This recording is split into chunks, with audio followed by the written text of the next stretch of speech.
ایک بزرگ کا کسی راستے سے گزر ہوا تو انہوں نے دیکھا کہ ایک پتھر رو رہا ہے۔ انہوں نے پتھر سے پوچھا کہ تو کیوں رو رہا ہے؟ تو اس پتھر نے جواب دیا کہ میں نے کسی قاری صاحب سے سنا تھا وَقُودُهَا النَّاسُ وَالْحِجَارَةُ کہ انسان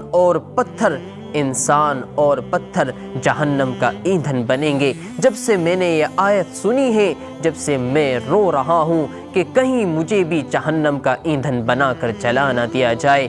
بزرگ کو ان پر بڑا ترس آیا اور کھڑے ہو کر اللہ سے دعا کی، اے اللہ، اے میرے رب، اس پتھر کو جہنم کا ایندھن بنانے سے بچا لیجئے۔ اللہ تعالیٰ نے ان کی دعا اس پتھر کے حق میں قبول فرما لی۔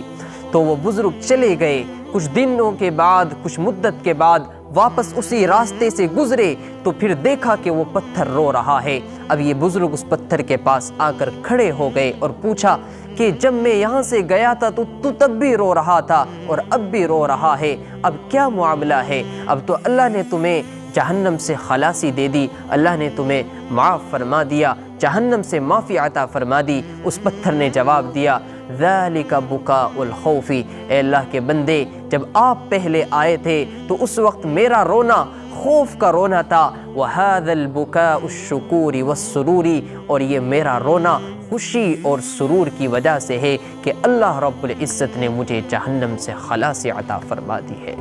میرے عزیزو، اسی طرح جب اللہ کے نیک بندوں کو اس کی معرفت ملتی ہے، اس کا قرب ملتا ہے، اس کی سکینہ دل پر نازل ہوتی ہے اور رب کریم کی رحمت اور برکت ان کے سینوں پر اترتی ہے، تو اللہ کے نیک اور کامل بندے، اللہ کے نیک اور برگزیدہ بندے پھر اللہ کے شکر میں رویا کرتے ہیں۔